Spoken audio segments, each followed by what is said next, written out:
Gênesis capítulo 2, do verso 18 ao verso 25, será a leitura da palavra de Deus.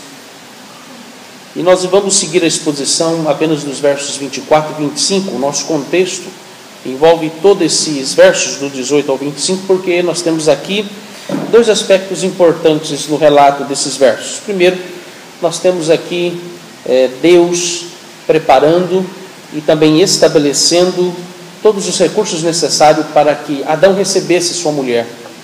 E depois dos versos 21 ao 25, nós temos a criação da mulher. O que nós vimos até o momento? Na exposição dos versos 21 a 25, nós temos aqui a instituição do casamento propriamente dito. A instituição do casamento começa em primeiro lugar quando Deus dá descanso ao homem, dá segurança ao homem, de maneira que ele faz com que o homem agora durma, adormeça, e ele prepare o homem, ou é do homem que vem então a ser criada a mulher.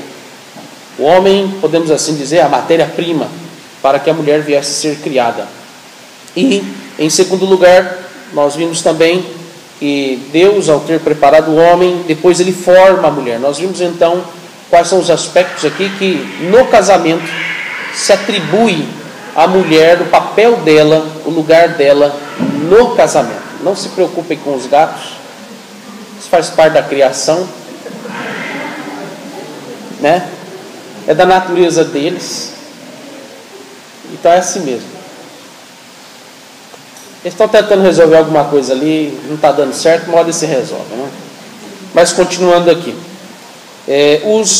na sequência, o último ponto que nós vimos foi o verso 23. No verso 23, nós temos aqui o encontro dos dois. Depois de Deus ter formado a mulher, e vimos aqui o aspecto que envolve a relação da mulher, o lugar da mulher no casamento e principalmente na sociedade, nós vimos aqui também no verso 23 como o homem recebeu essa mulher.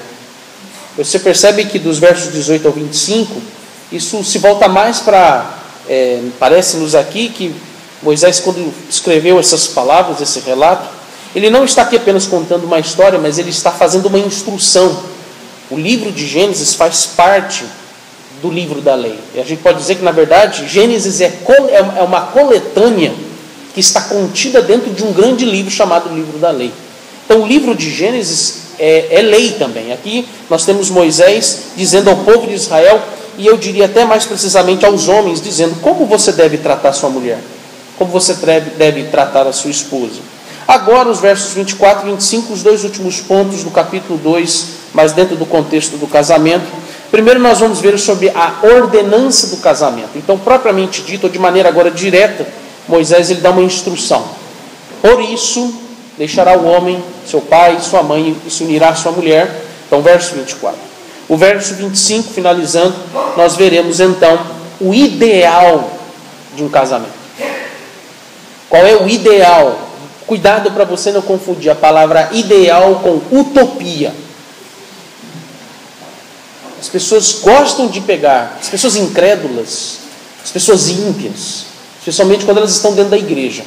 Os descrentes que estão dentro da igreja gostam de pegar a palavra ideal, a palavra que estabelece o que é perfeito, isso é o ideal, e eles pegam isso e faz você pensar que o ideal é uma coisa fantasiosa, é uma coisa que não existe, isso é só aquilo que o homem desejaria que fosse, mas não pode ser, não tem como chegar a esse nível. A palavra de Deus está nos instruindo o ideal de um casamento, não é uma utopia. O que você deve fazer, como você, homem e também agora mulher, devem se portar para o ideal de um casamento. O verso 23 vai tratar disso. Vamos à leitura desses versos.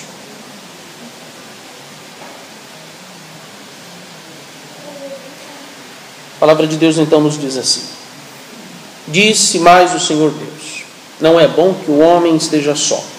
Far-lhe-ei uma auxiliadora que lhe seja idônea.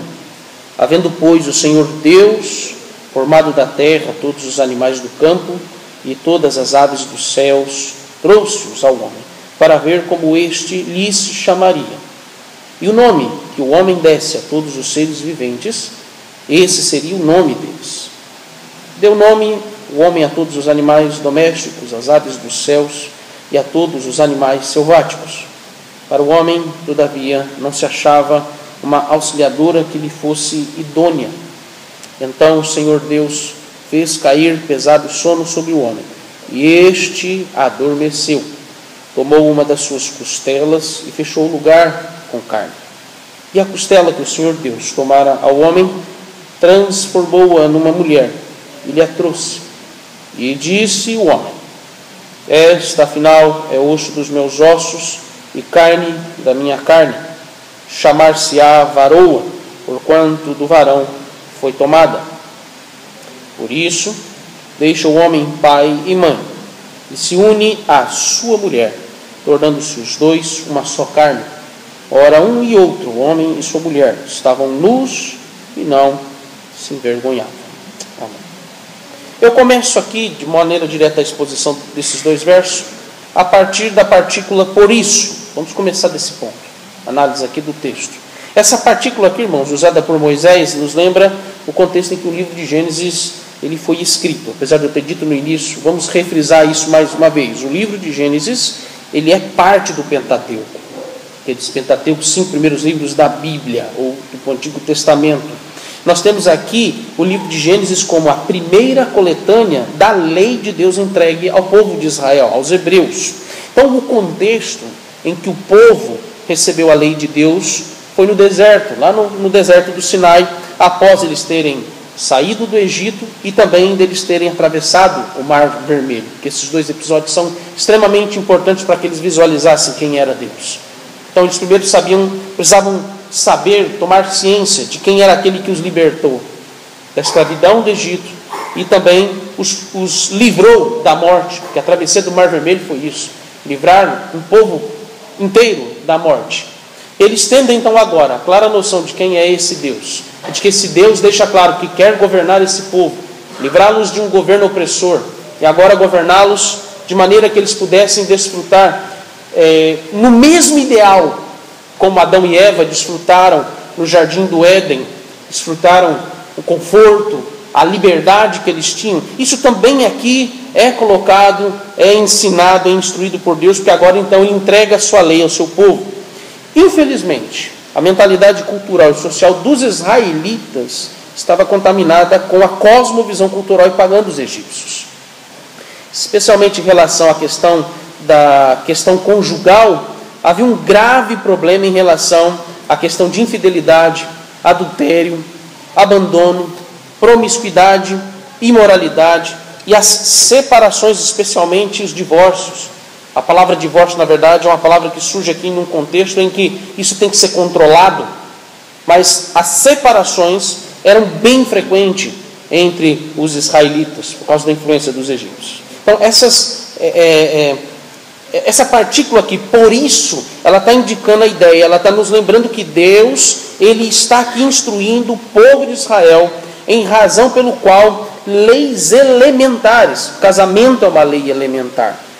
O livro de Gênesis é um livro que trata de leis elementares. Então, as leis elementares, elas não podem ser desprezadas pelo seu povo.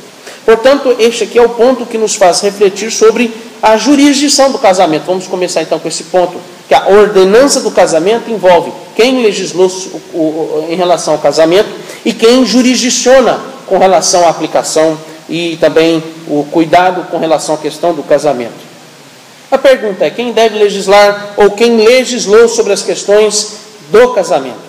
Nenhum governo, nenhuma instituição, nenhum outro grupo religioso, irmãos, pode legislar sobre o casamento. Legislar significa criar leis, criar critérios, regras sobre questões que envolvem leis elementares. As leis elementares, isso envolve a relação de um homem com uma mulher.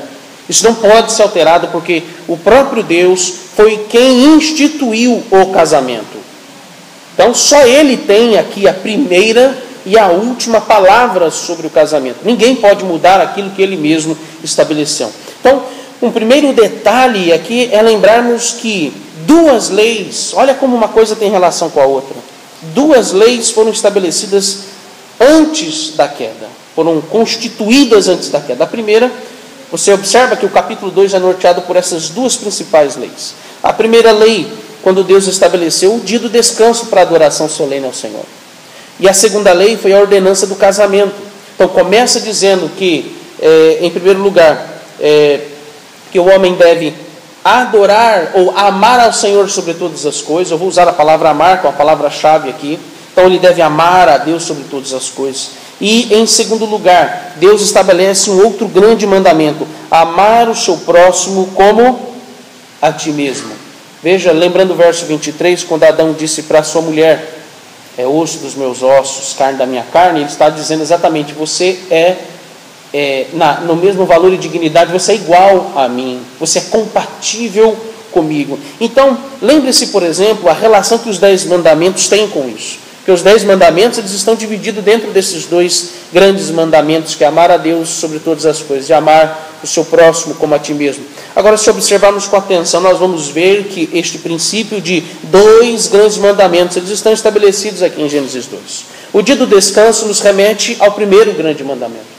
O primeiro grande mandamento que é amar a Deus sobre todas as coisas. Enquanto que a instituição do casamento nos envolve com o segundo grande mandamento, que é amar o teu próximo como a ti mesmo. Então apenas eu estou reforçando algo que já foi dito antes. Quem é o próximo com quem você deve realmente compartilhar o amor que Deus lhe dá por graça? É a sua esposa e os seus filhos. Esse é o primeiro ponto que envolve a ordenança do casamento, quanto ao Deus ter estabelecido, legislado, e agora quando isso nos envolve a jurisdição do casamento. Jurisdição do casamento não é dada a nenhum outro grupo, instituição secular que exista dentro da sociedade da humanidade, senão apenas a igreja que deve jurisdicionar aquilo que Deus já estabeleceu como lei. Isso é um problema na nossa sociedade, nos nossos dias. Porque, infelizmente, no nosso país, quem tem legislado e quem tem jurisdicionado, até acima da igreja, a questão do casamento tem sido o Estado e não tem sido a igreja. Os países de tradição protestante, lá só alguém pode reconhecer que está casado quando, obviamente, o ministro da palavra ele realiza e oficializa o casamento. Ao contrário do nosso país, que infelizmente, por responsabilidade, parte da culpa até dos protestantes na década de 30, que eles endossaram, para se verem livres das normativas católico-romana, eles endossaram o Estado quanto à criação de leis civis que desse ao Estado poderes sobre a questão de oficializar a união de 2 pessoas, o casamento, como também dá a carta de divórcio. Quem jurisdiciona sobre a questão do casamento é a igreja. Por isso que quando você, minha jovem, meu jovem, desejam se casar, você não deve se casar apenas no civil. Eu até aproveito pastoralmente para instruir que os que vão casar, se possível, aproveitando as brechas que pelo menos os privilégios que a lei nos dá, lei secular, de você casar no Senhor e prestar conta ao Estado, porque o Estado tem participação nisso. O papel do Estado, o Estado não está fora desse processo, porque a família faz parte da sociedade. A Bíblia ensina isso. Mas um aspecto importante é que nós devemos oficializar, nós devemos colocar-se diante do Senhor para que recebamos a bênção do Senhor, se esse é um casamento no Senhor, porque se não é no Senhor, a igreja não pode aprovar esse casamento. Não pode aprovar essa união, inclusive passivo de disciplina se essa união for irregular, se ela estiver fora da vontade do Senhor. Isso é uma questão muito séria que nós precisamos considerar no que diz respeito à primeira ordenança sobre a jurisdição do casamento. Casamento, julgo desigual, casamentos que são incompatíveis até mesmo entre crentes, mas não é da vontade do Senhor por motivos que são mais do que justificáveis. E são coisas que começam a ser jurisdicionadas dentro da questão que envolve a igreja do Senhor, na sua casa, meu irmão, você que é pai, e também, minha irmã, você que é mãe. Esse é o lugar, é a primeira instância, a instância necessária onde esse julgamento, essa jurisdição deve ser aplicada com os nossos filhos. Nós vamos falar um pouco mais sobre isso mais à frente aqui, daqui a pouco. Mas entenda que o Estado, sim, ele tem o papel de registrar. Esse é o papel do Estado. Registrar, contabilizar que há uma união sendo estabelecida e mais famílias estão sendo constituídas. mas a jurisdição quanto ao cuidado, zelo, desde o início, como até quando em situações há necessidade do divórcio, a igreja é responsável por isso, não é o Estado. O Estado não é a igreja. Isso é muito claro, inclusive, na nossa confissão de fé. Mas eu quero seguir para uma próxima partícula. Observe, quando ele diz, deixará o homem. Vamos começar com essa pequena frase. Deixará o homem. Quanto a essa partícula aqui no texto, meus irmãos, Moisés ele nos lembra do primeiro preceito do casamento. Um homem, antes de se unir à sua mulher, ele deve deixar seus pais e seus irmãos. É bem simples aqui o mandamento. A aplicação aqui é que a casa na qual, eu vou me direcionar agora a você que é solteiro ou solteiro, a casa na qual você foi criado e educado e preparado, ela é transitória, é uma moradia transitória, ela é temporária. A casa onde você nasceu e cresceu não é sua, mas é do seu pai. Você sabia disso? Então você não pode ficar lá o resto da sua vida, porque essa casa não é sua. Essa casa, ela foi construída pela graça de Deus, pelo seu pai e a sua mãe, que lhe auxiliou seu pai no processo da construção dessa casa. Não se esqueça disso, porque deixar, ao princípio aqui, que em outras palavras nos é estabelecido, é que deixar pai e mãe, veja o contexto em que Moisés nos traz isso. Da mesma forma que o povo de Israel deveria deixar o Egito e seguir para a terra prometida, que é o lar constituído, a relação aqui de Cristo com a igreja, mesmo na antiga aliança, já nos é aqui dado alguns apontamentos sobre essa relação de um noivo preparando uma casa para sua noiva. Essa é a prefiguração que está estabelecida aqui. Então, do mesmo modo que o povo de Israel deveria deixar o Egito e seguir para a terra prometida, seu novo lar, um homem também deve sair da casa dos seus pais, se unir à sua mulher e estabelecer uma nova casa, um novo lar. Entenda uma coisa, os vínculos parentais que você tem não estão acima dos vínculos maritais. Eles não estão acima dos vínculos que, quando você então se casar, eles não vão estar acima dos vínculos que você tinha com seu pai e com a sua mãe. Seus parentes, inclusive seu pai e sua mãe, se tornarão segundo plano quanto à constituição desse lar. Isso é um princípio extremamente importante para nós que somos casados e lembrarmos como nós devemos ainda manter nosso relacionamento com os nossos pais, respeitá-los, respeitar quanto ainda o fato dele ser meu pai, ela ser minha mãe, e eles têm ainda que ser honrados porque eles foram as autoridades primárias sobre a minha vida, e ainda há o respeito que eu devo ouvi-los ainda nos seus conselhos que eles me dão, mas agora você é uma pessoa que está responsável para governar a sua própria casa. Então, não é a casa do seu pai, não é a casa da sua mãe que é a sua casa, ali é só um lugar transitório. Quando um pai, e aí eu chamo a sua atenção aqui, meus irmãos, para o fato de que como que nós devemos, os pais, nós devemos ter todo o cuidado em relação ao preparo dos nossos vínculos, quando nós lembramos que os nossos filhos, eles estão sendo preparados, não é para estabelecerem vínculos parentais, mas vínculos maritais, contraírem matrimônio. Um pai e uma mãe, preste atenção nisso, um pai e uma mãe não podem criar seus filhos como se eles fossem ficar para sempre na sua companhia. É muito comum, imagino eu, entre as mulheres, entre as mães, especialmente que têm filhos homens, quando elas sentem muitos ciúmes dos seus filhos, especialmente quando o mais velho vai casar, e ela bota obstáculo em todas as possíveis pretendentes do seu filho ou dos seus filhos. Quando você faz isso, minha irmã, você está pecando contra Deus em obstruir o julgamento bíblico que você deve aplicar para realmente dizer ao seu filho se aquela pretendente ela é da vontade de Deus ou não. Porque não é o seu amor excessivo, idólatra pelo seu filho ou seus filhos, que vai definir se aquela pretendente, seja quais forem as candidatas, elas são ou não da vontade de Deus. Quem legisla sobre o casamento é Deus. Não é você, pai e mãe. Você jurisdiciona.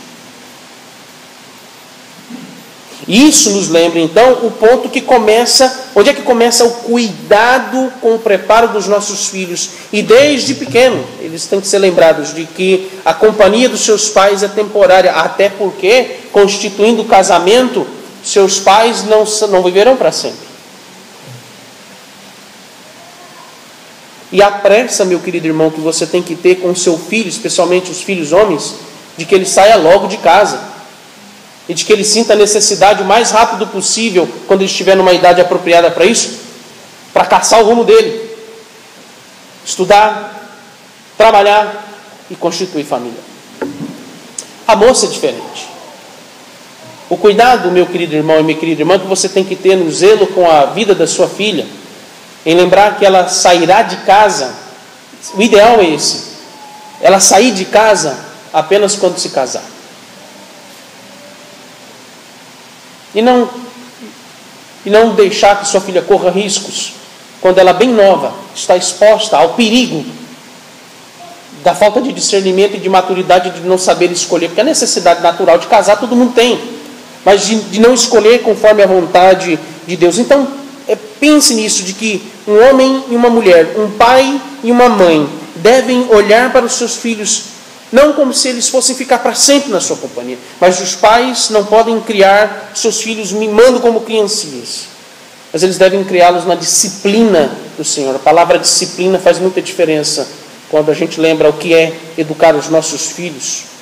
A disciplina, irmãos, é como uma escola preparatória do caráter de um homem e de uma mulher. Um pai, ele deve olhar para a sua filha, mesmo que pequena, como uma futura mulher que está sendo moldada de acordo com o caráter de Cristo, que é o seu primeiro noivo.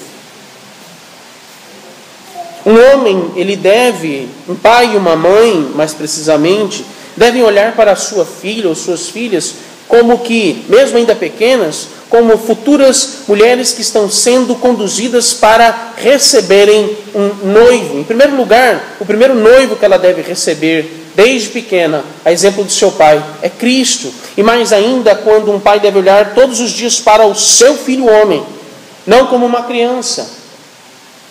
Pais que não sabem conversar com seus filhos pequenos e ainda tratam eles com cuti-cuti e chupetinha. E não ensinam e não conversam como homens com seus filhos. Não tem diálogo como homem. Você deve lembrar que mesmo até no berço, uma criança ainda bebê, um menino bebê, a forma como você deve conversar com seu filho é de homem, para que ele já desde pequeno, ele olhe para você e veja, eu quero ser um homem, e não continuar uma criança. Então, lembrar aqui também, quanto à criação dos nossos filhos, nós devemos olhar para eles, todas as vezes conversarmos com eles, tratarmos algum assunto com eles, estarmos à sua companhia para qualquer atividade que seja realizada com eles, como futuros adultos que estão sendo modelados para se unir a uma mulher que seja idônea para ele. Em outras palavras, você deve criar o seu filho pensando no futuro dele. O que é pensar no futuro do seu filho? Você deve criar o seu filho pensando na futura esposa dele. Você deve conversar e tratar todos os assuntos e ensiná-lo. Você tem imaginar que homens possuem habilidades e dons. Nós, homens, pecamos contra Deus em relação a isso, porque nós não ensinamos os nossos filhos as mesmas habilidades que nós temos, de coisas tão simples do dia a dia da casa, e de habilidades também que são artísticas, técnicas, coisas básicas, e até as coisas que são mais aprimoradas. Ensinar, fazer os nossos filhos estar sempre ao nosso lado. Por onde a gente for, você vai no mercado, leva o seu filho com você. Você vai abastecer o seu carro, porque o posto de gasolina é próximo da sua casa, leve o seu filho com você. E converse com ele sobre aquilo que está acontecendo ali. Muita coisa pode ser ensinada ao seu filho sobre o que você está fazendo naquele momento, no mercado, no comércio, em qualquer atividade que você venha fazer. Coloque ele junto com você para que ele faça com você, naquilo que é possível, obviamente. Ensinar e disciplinar envolve essas coisas. E fazer estas coisas, e ele ir aprendendo, obviamente, com paciência. Você olhar para ele e você está vendo ali não apenas o seu filho criança, você está vendo um homem que no futuro ele está sendo preparado para receber e construir um lar.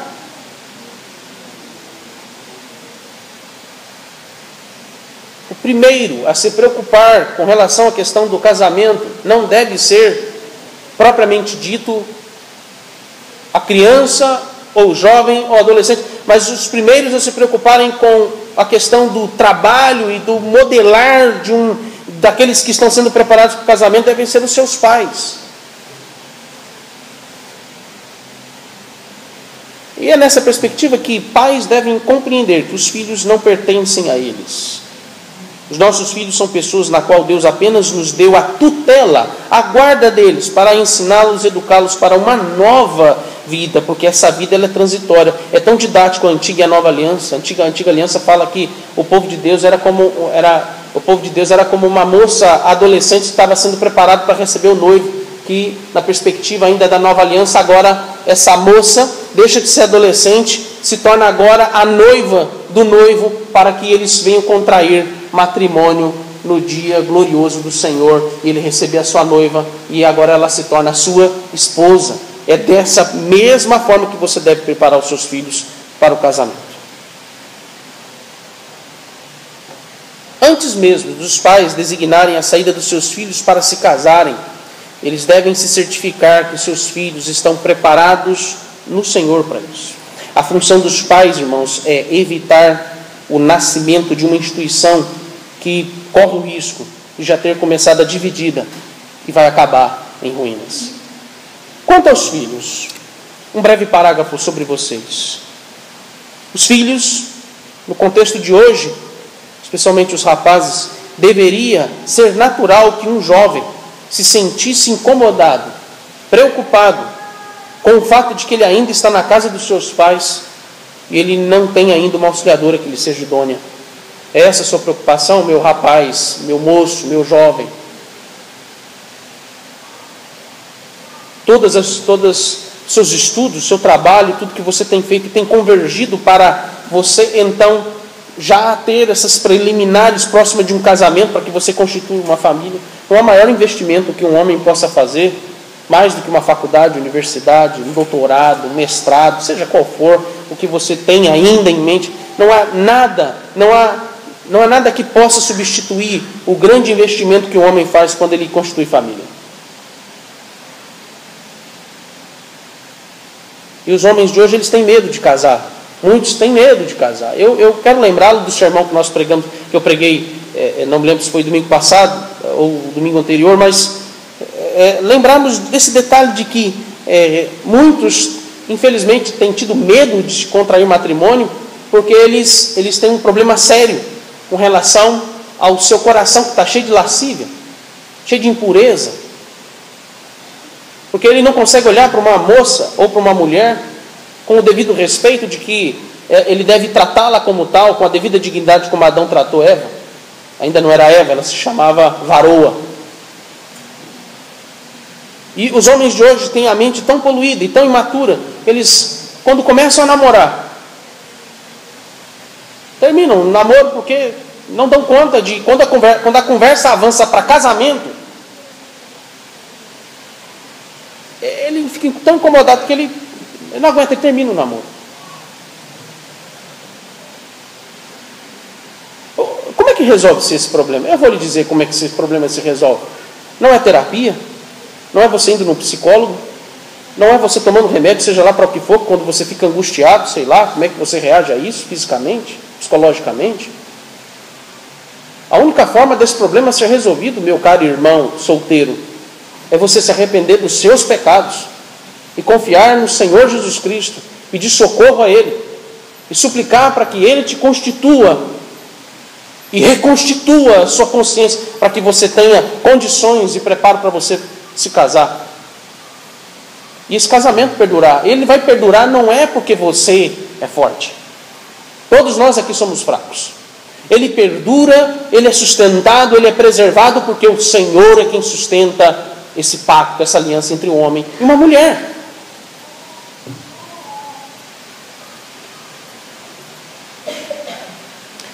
E unirá a sua mulher.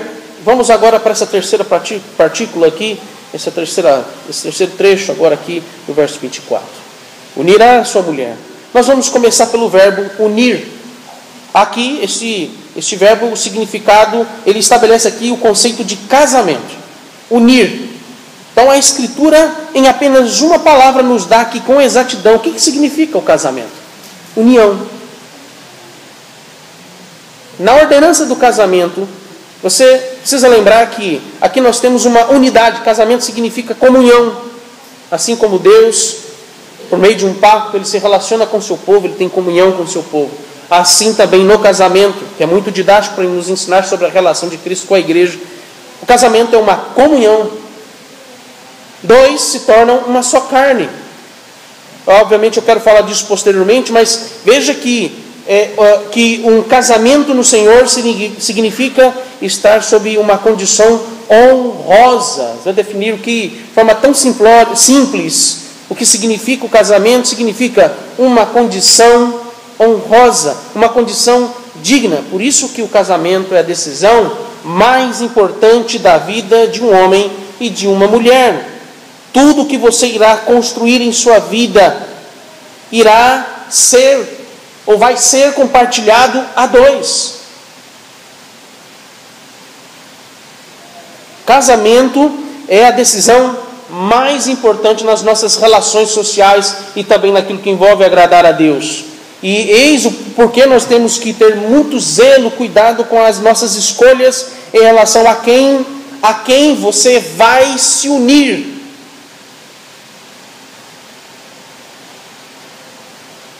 O apóstolo Paulo vai dizer que ninguém, olha por exemplo lá em Efésios 5, 29, abra sua Bíblia, Efésios 5, 29, o apóstolo Paulo vai dizer algo muito importante lá, eu vou aguardar que você abra a sua Bíblia. Ele vai dizer algo extremamente importante do significado prático do que vem a ser o casamento enquanto uma união.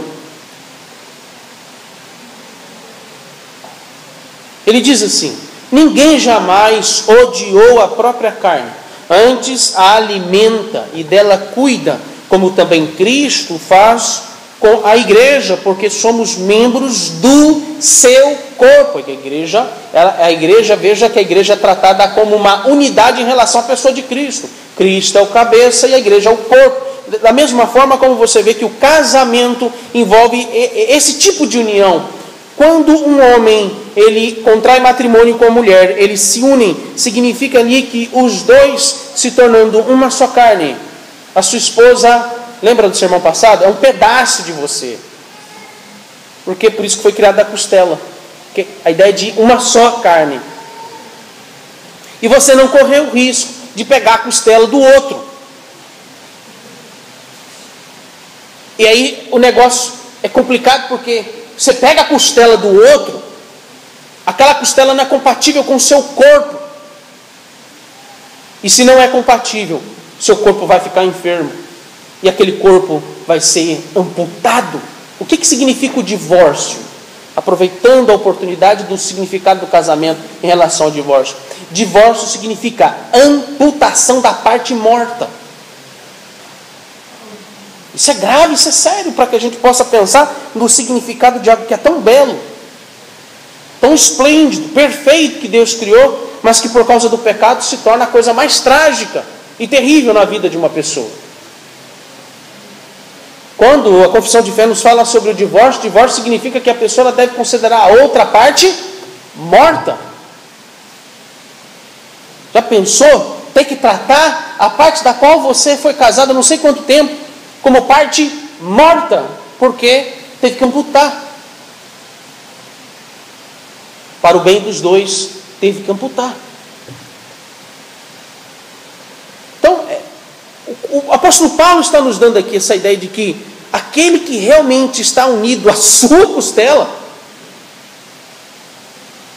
está realmente unido à costela da qual é a sua auxiliadora idônea, ele vai cuidar da sua própria carne, ele vai cuidar do seu próprio corpo. Por isso que Jesus Cristo falou que o segundo grande mandamento significa amar o teu próximo como a ti mesmo, porque,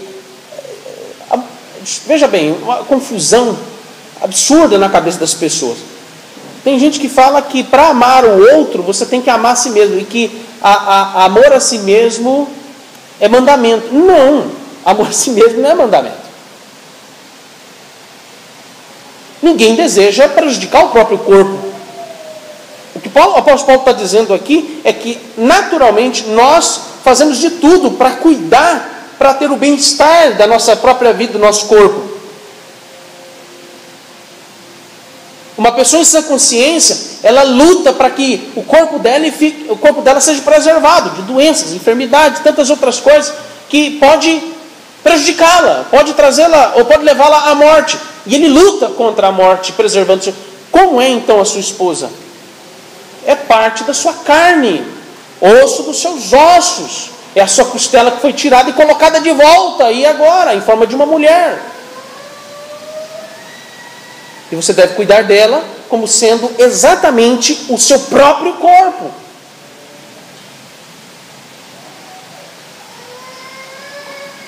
Em outras palavras, o que Moisés está dizendo aqui em Gênesis capítulo 2, verso 24, é que o homem deve deixar seu pai e sua mãe.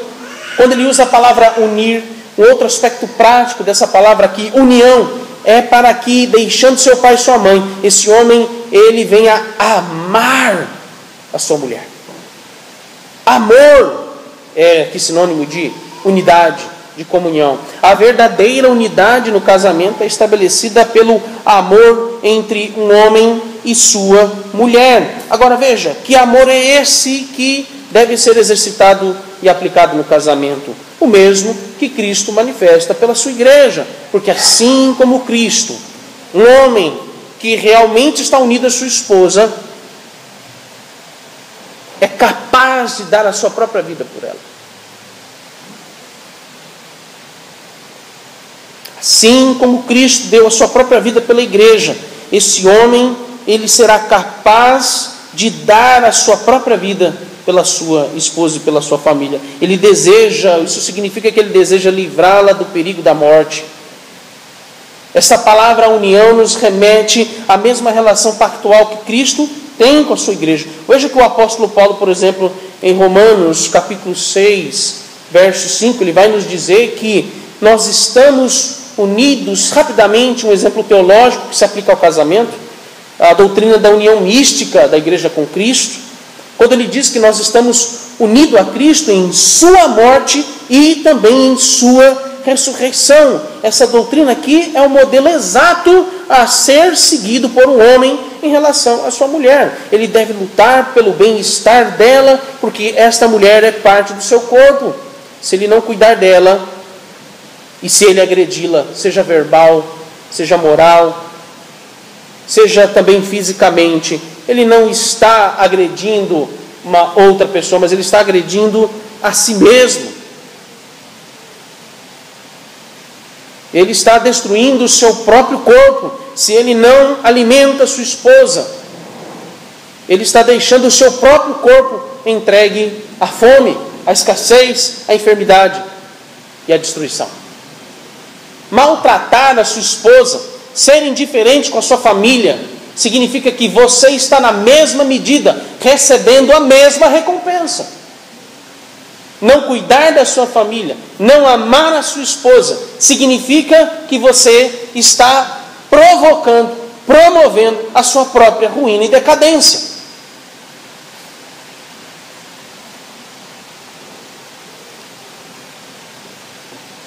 O amor no casamento, irmãos, não envolve aqui apenas sentimento de uma pessoa com a outra. Sentimentos cegam, presta atenção nisso. Sentimentos, eu digo isso mais agora em relação às moças. Como elas sofrem quando um namoro termina. Talvez não era nem para ter começado aquele namoro.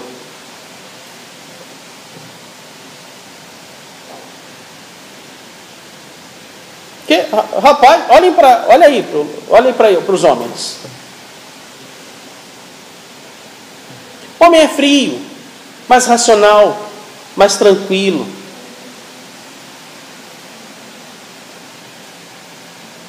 A não ser que quando, em alguns casos, Quando a paixonite aguda bate naquele camarada, ele fica pior que uma mulher que terminou o namoro e que sofre.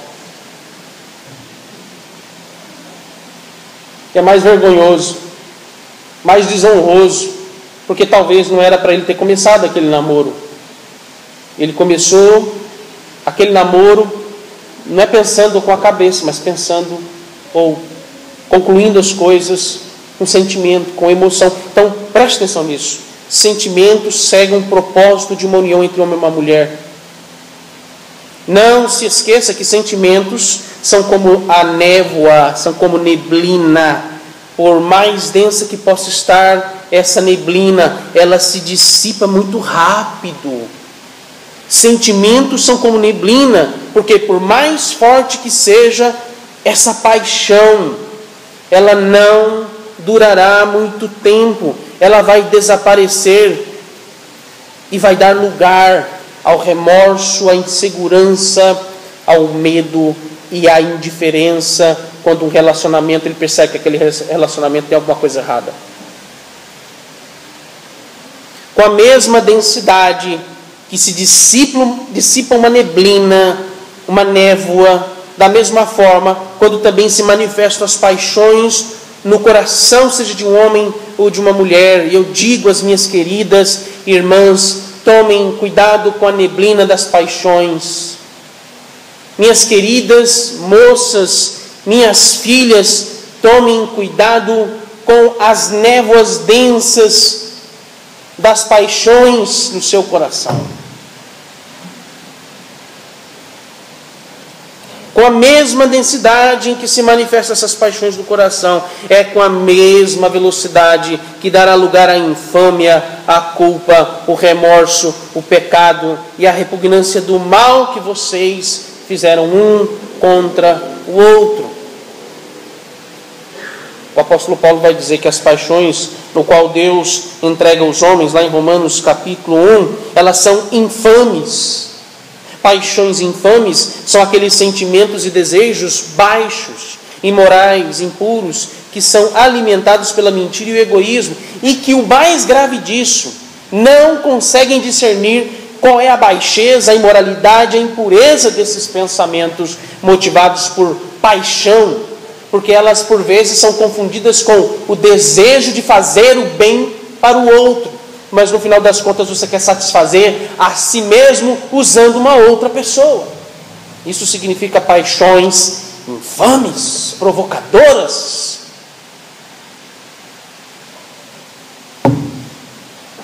Por isso, casamentos que são justificados apenas para satisfazer o seu corpo através do sexo. E aqui os versos 24 e 25 vai tratar bem no campo do sexo. Quando é para satisfazer apenas o seu próprio corpo, entenda que por si só a mais desonrosa de todas as condições entre um homem e uma mulher é quando eles se rebaixam a esse sentimento de satisfação física, de um narcisismo de si mesmo. Narcisismo, você é seu próprio ídolo. Meus queridos irmãos mais experientes, mais velhos e até os que já são viúvos ou viúvas, eu vou precisar falar um pouquinho sobre isso, então fiquem tranquilos. E com a experiência de vocês estão entendendo o que eu estou ensinando aqui, para todos nós aqui, a Igreja de Cristo. A questão do sexo é interessante porque ela envolve, ela é a demonstração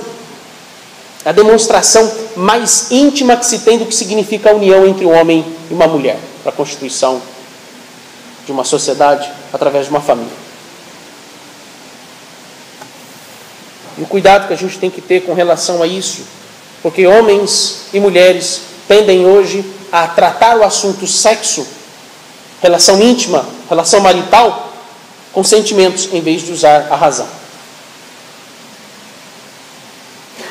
Eu quero aproveitar e nisso dar uma pastoral sobre os que estão namorando, os que também talvez já estejam noivos.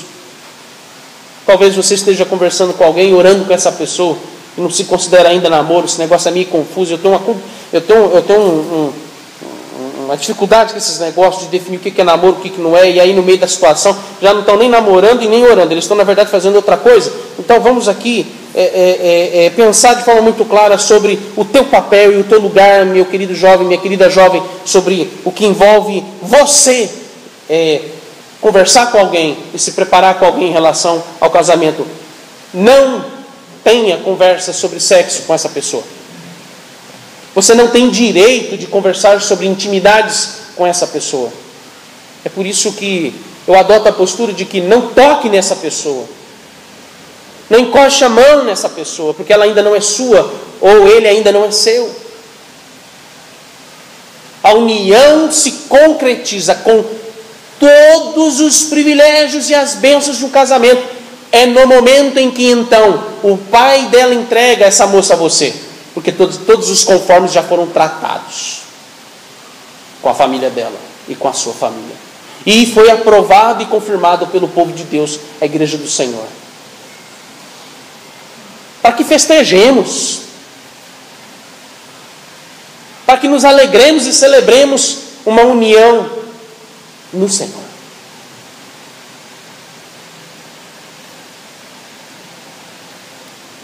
Homem e mulher que se casam apenas para satisfazer-se sexualmente, eles estão profanando aquilo que é por natureza bom e santo. Você deve se lembrar de 1 Timóteo, capítulo 4, verso 4, o apóstolo Paulo condenando e dizendo que quando heresias ou pessoas que levantam heresias que vão contra as leis elementares e fundamentais de Deus, como por exemplo o casamento e também comer, vejam, duas coisas estão relacionadas com 1 Timóteo 4, no verso 4, quando ele diz que lá os gnósticos estavam condenando o casamento e estimulando as pessoas ao celibatário.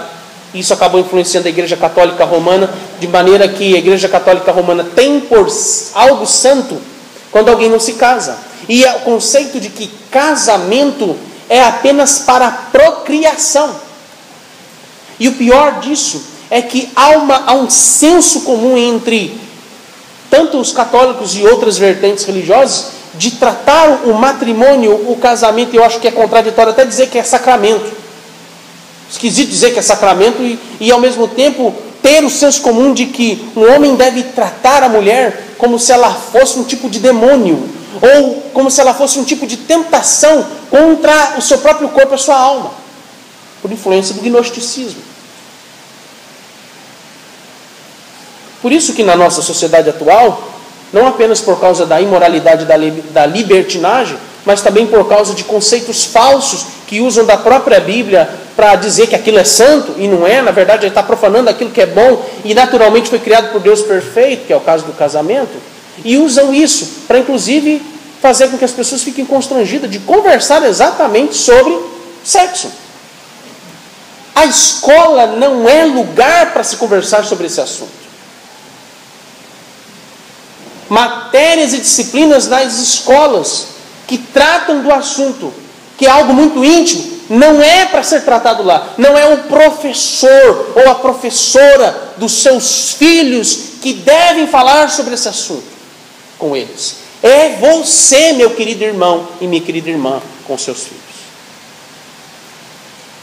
De explicar para eles, à luz das Escrituras, o que significa a união entre um homem e uma mulher. Porque a primeira coisa que estimulam eles a tentar entender o que significa o casamento é quando eles olham para você, meu querido irmão e minha querida irmã, que são pais dele ou dela.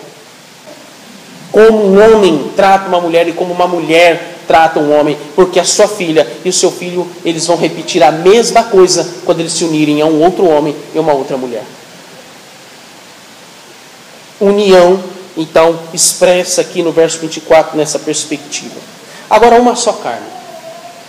Uma só carne aqui, irmãos, envolve o caráter dessa união.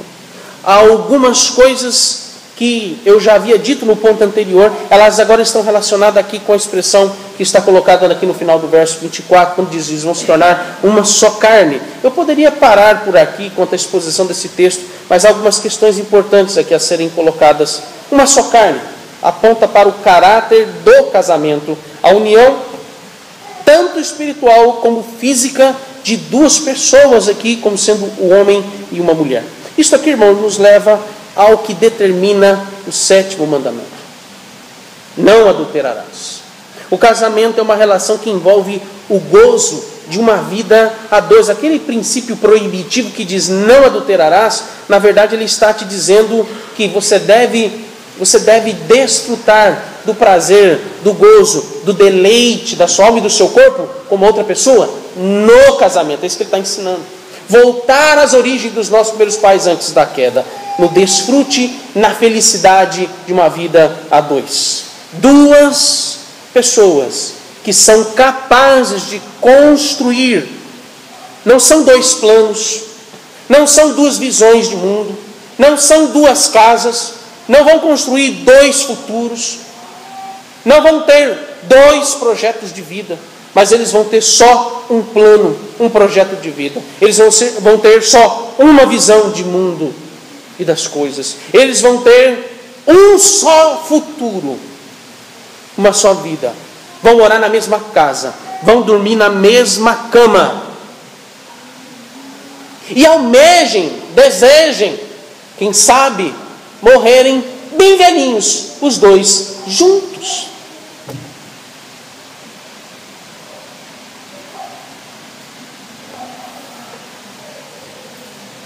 O casamento, não conversamos mais como se houvesse dois assuntos. Nós não conversamos como se houvessem problemas diferentes. Mas tudo aqui, meus irmãos, gira em torno de um só assunto. Gira em torno de um só problema, de uma só necessidade. Tudo se torna um em nossas conversas, discussões, projetos, a profissão, o dinheiro, bens, patrimônio, até mesmo quando um está enfermo, o outro também adoece, sofre, sente. Se um está fraco, o outro também enfraquece. Se um está forte, ele também, ou ela também, se fortalece. Deixa eu falar algo muito prático sobre, inclusive, questões financeiras e profissão. Quem segue quem nessa história?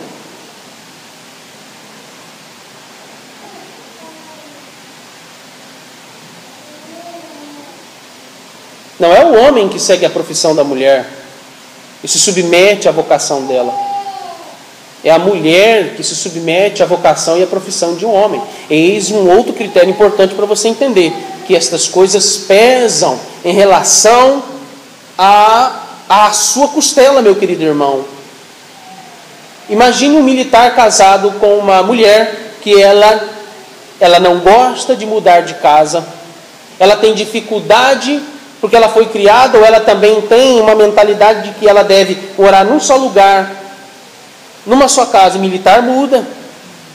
A profissão do marido, constantemente, ele precisa estar ausente, não é por um dia, mas ele precisa estar ausente por uma semana, 2 semanas. Quantas de suas missões ele vai? E a mulher está ali, na esperança de que ele volte, porque pode ser que ele não volte vivo, porque ele é militar, ele lida com a guerra, e ela pode ficar viúva. A década de 90 foi muito interessante, porque muitas moças nas nossas igrejas desejavam casar com pastores. Né, Caleb? Que eu diga o que significa ser pastor, né, Caleb? Caleb é filho de pastor, eu sou filho de pastor, nós sabemos, alguns aqui talvez já tenham sido filhos de pastores. E havia um deslumbre quando os rapazes saíam bonitos, de terno, das suas formaturas, ordenação. E aquilo tinha uma pompa, tinha um status. Muitos divórcios que aconteceram de pastores que se casaram e não casaram como deveriam casar no Senhor, foi porque ele casou com a pessoa incompatível à sua vocação. Ela não vai ser pastora, ela não vai ser militar, ela vai ser sua esposa. Agora nós vivemos um contexto em que também há a diferença de profissões, porque as mulheres estudam, fazem faculdade. Eu não estou dizendo aqui que você não deve estudar, minha querida irmã e jovem. Estude, se prepare, mas não estude, não tenha uma profissão, não deseje exercitar uma devida vocação, especialmente em algumas áreas que você possa estar compatível nela, para que você tenha sucesso na sua carreira profissional. Mas você deve se preparar, estudar, considerando que a sua profissão pode corroborar com a vocação do seu marido, e não o contrário disso. Porque para onde ele for, você vai.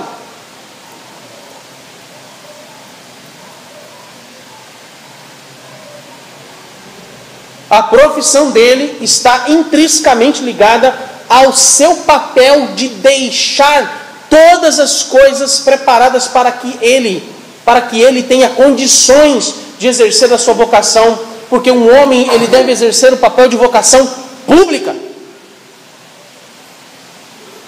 É o homem que tem que todos os dias acordar cedo, sair de casa e se estampar e se expor publicamente nos seus trabalhos, na sua profissão e até em outras vocações que também são públicas. Não é, mulher? Não é a mulher que deve desejar ofícios. Não é a mulher que deve desejar exercer a magistratura. Não é a mulher que deve desejar exercer a profissão de policial, de juiz, de presidente da república. São homens que devem exercer esse papel. Eles foram criados para isso, e não o contrário disso. Isso tem a ver com uma só carne, porque uma mulher deve promover o seu marido.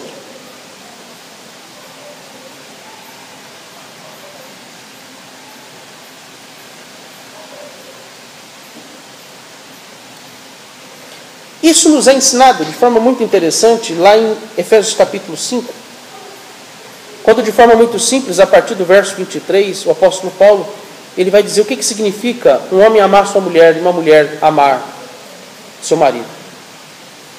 Ele vai dizer: homens,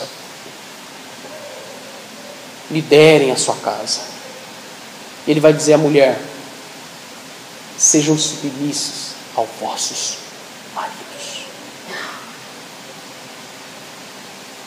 Aquilo que a palavra de Deus nos diz que o Criador fez de maneira tão perfeita e que pudesse trazer conforto a ambos por causa do pecado, essas mesmas coisas que na perfeição de Deus deveria trazer também conforto ao seu coração, são as coisas que mais agora nesse instante talvez esteja agredindo os seus ouvidos e a sua consciência. Porque, infelizmente, por causa do pecado, minha querida irmã, você não consegue ouvir nem sequer o sussurro dessa palavra submissão. E quando homens se sentem ofendidos, porque são chamados a atenção de sair do seu comodismo, para que eles se levantem e tomem postura de homem, e cuidem dos seus familiares, cuidem da sua esposa e dos seus filhos, e os amem como Cristo amou a igreja.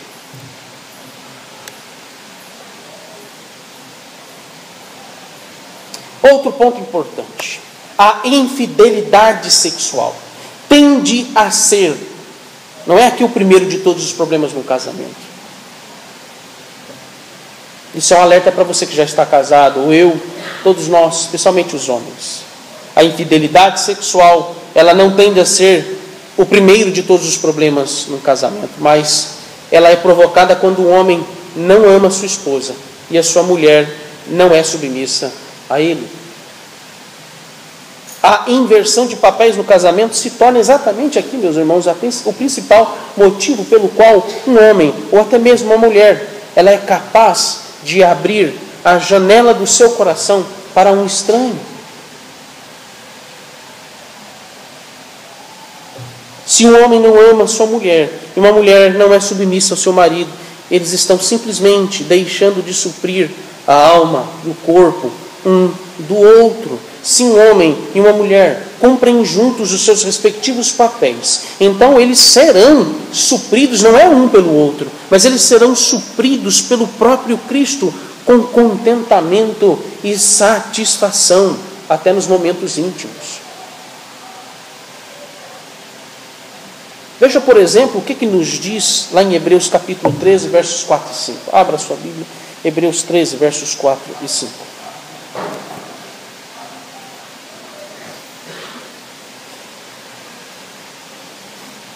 Ele nos diz assim: digno de honra entre todos seja o matrimônio, bem como o leito, sem mácula, porque Deus julgará os impuros e adúlteros. Seja a vossa vida sem avareza. O que avareza tem a ver com adultério? Ele está chamando a atenção para as causas da indiferença no coração de um homem com relação à sua mulher. De egoísmo, avareza é isso, é egoísmo. Contentai-vos com as coisas que tendes, porque ele tem dito: de maneira alguma te deixarei, e nunca, jamais te abandonarei. Sexo, irmãos, não foi criado apenas para que haja procriação. Mas essa atividade é a mais honrosa forma de um homem piedoso santificar a sua esposa e santificar a si mesmo. Uma coisa que nós precisamos aprender como cristãos é que entendemos, é que tendemos a macular o sexo em nossos julgamentos de consciência. E este aqui é um assunto do qual muitos têm repulsa, porque de alguma forma estão contaminados com algum tipo de impureza no seu coração. Deus criou o sexo para que o homem e a sua esposa se deleitem sem impurezas ou máculas em seus pensamentos. A ordenança de glorificar a Deus envolve também aqui o deleite do nosso corpo e também da nossa alma. E é neste momento aqui de intimidade que eles expressarão com toda a dignidade que são um do outro,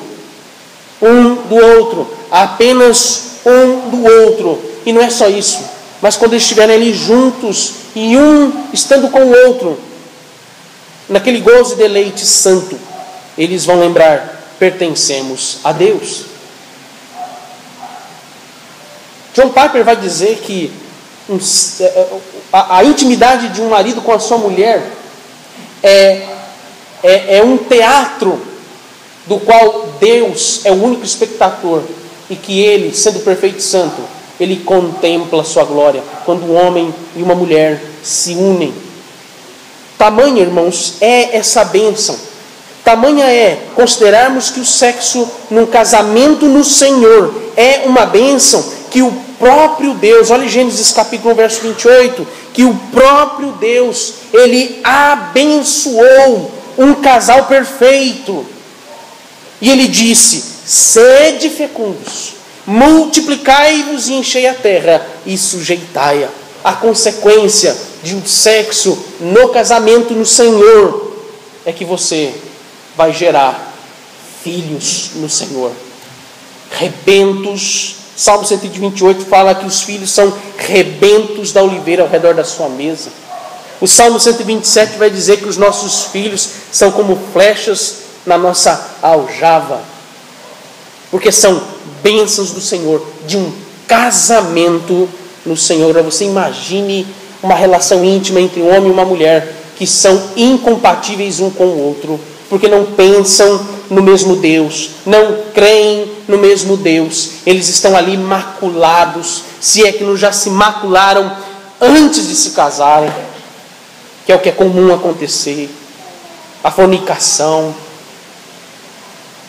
E eles estarão, todas as vezes que estarão juntos, se a consciência não está ali cauterizada, mas se realmente o que casou sendo crente com o que não é crente, o que é crente de alguma forma, ele terá na sua consciência a cobrança de que ali está uma casa dividida, porque os seus filhos vão olhar para o seu pai e para a sua mãe e vão ver dois deuses, deuses diferentes, religiões diferentes, cosmovisão de mundo totalmente diferentes, por mais que eles disfarcem que pensam iguais. Não há nada mais venenoso, perigoso, nocivo, mortal do que essa aberrante diabólica ideologia da chamada tolerância e confundir respeito mútuo com esse negócio de tolerância de ideias diferentes, de pensamentos diferentes, no relativismo que nós vivemos hoje. Eu aproveito para dizer algo muito importante como pastor de vocês. não me apareça aqui com namorado ou namorada fora da igreja, fora do Senhor, e me peça para que eu venha discipulá-lo ou discipulá-la. Não irei fazer isso, porque você já começou tudo errado. Você primeiro decidiu se unir a uma pessoa que não é crente no Senhor Jesus, para depois vir com a desculpa de que você está evangelizando ele, considerando que casamento então é método de evangelismo. Não irei fazer isso. Ou peço a minha demissão da igreja, como pastor de vocês. A porta de entrada para as grandes heresias, para desvios doutrinários no meio do povo do Senhor, a porta de entrada, vou mudar, não é porta não, é janela, porque tem uns que pulam. Ele não entra pela porta, ele pula a janela e se esconde ali e tenta dar um jeitinho de ficar por ali. Mas a janela pela qual entra essas heresias e derruba, divide, sangra uma igreja, muitas vezes tem sido casamento misto, casamento em julgo desigual, porque são ideias diferentes. Imagine um homem não crente casado com uma mulher crente, ele se torna membro da igreja, ele vira diácono, é ordenado presbítero, talvez se torne até um ministro da palavra. E o que ele vai ensinar para a igreja? O que ele vai fazer no governo da igreja se não é um homem crente? Porque está apenas mascarando aquilo que ele não realmente crê. Já pensou nisso? Ou quando um homem casa-se com uma mulher que não é crente, você acha que toda a influência de ideias, pensamentos de um homem ela é neutra? A esposa, uma mulher, ela tem poder de influência sobre conceitos, ideias e conclusões e decisões de um homem. Você sabia disso? Eu estou falando alguma coisa errada aqui, minhas irmãs casadas? Pode balançar a cabeça. Não estou, né? Não estou falando. Porque é isso que acontece. Por isso que Provérbios 31 vai dizer que a mulher que realmente é honrosa é a que é virtuosa. E por isso que o apóstolo Paulo disse em 1 Timóteo, capítulo 2, que a mulher deve ficar em silêncio, no contexto do culto solene. Porque vocês falam, vocês gostam de falar, vocês dão opinião, vocês são realmente, se deixar a igreja na mão de vocês, vai melhor do que o meu pastoreio. Martin Lloyd Jones, casado com sua esposa, era interessante porque os membros da igreja dele diziam que Martin Lloyd Jones era muito prolixo, era muito repetitivo nos sermões dele, nas pregações dele. E os membros da igreja diziam que gostavam mais de ouvir os estudos bíblicos da esposa dele do que ele pregando. E Martin Lloyd Jones, como você já sabe, é considerado um dos maiores pregadores do século XX. Resgatou, junto com J.I. Packer, toda a mentalidade, pensamento e movimento puritano contemporâneo. Os sermões de Martin Lloyd Jones, por exemplo, em Romanos, são, se não me falha a memória, 14 volumes, na tradução da nossa língua. Metade do sermão dele, quando ele ia para um outro texto, ou quando ele seguia a sequência da exposição, metade do sermão era a revisão do sermão passado.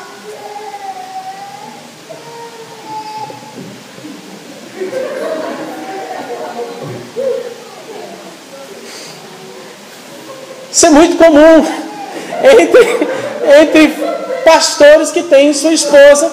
E, irmão, quando eu chego em casa, se permita só aqui um parênteses. Quando eu chego em casa é muito interessante. Tem domingo que eu prefiro não perguntar para minha esposa como foi o sermão. É melhor não perguntar. Porque ela é tão sucinta, tão objetiva e tão precisa. Que mulher sábia.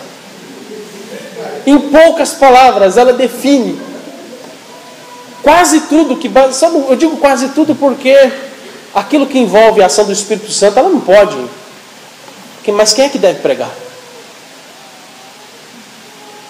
Quem é que deve exercer o governo sobre a igreja, o ensino sobre a igreja? Não é minha esposa. Talvez ela possa ter alguma desenvoltura, alguma habilidade, um dom até que eu não tenha. mas não é papel dela exercer o que eu faço. Vocês percebem então isso? Agora pense nisso no casamento em julgo desigual. Casamento misto.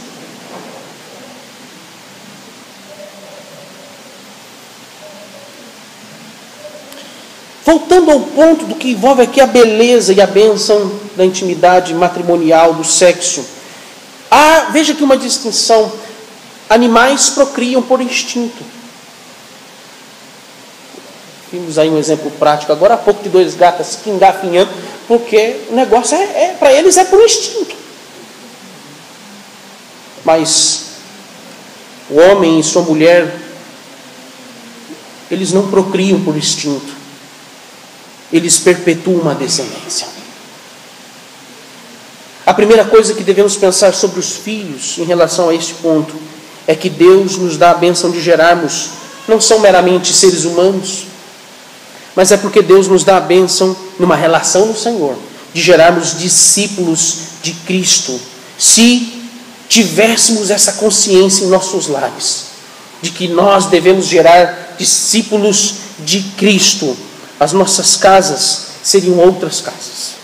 As nossas famílias seriam outras famílias. As nossas igrejas seriam outras.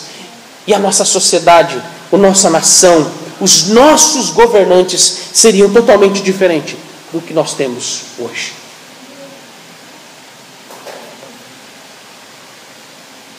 Por fim, isso nos leva ao verso 25, e eu vou deixar para domingo que vem, por causa do nosso tempo.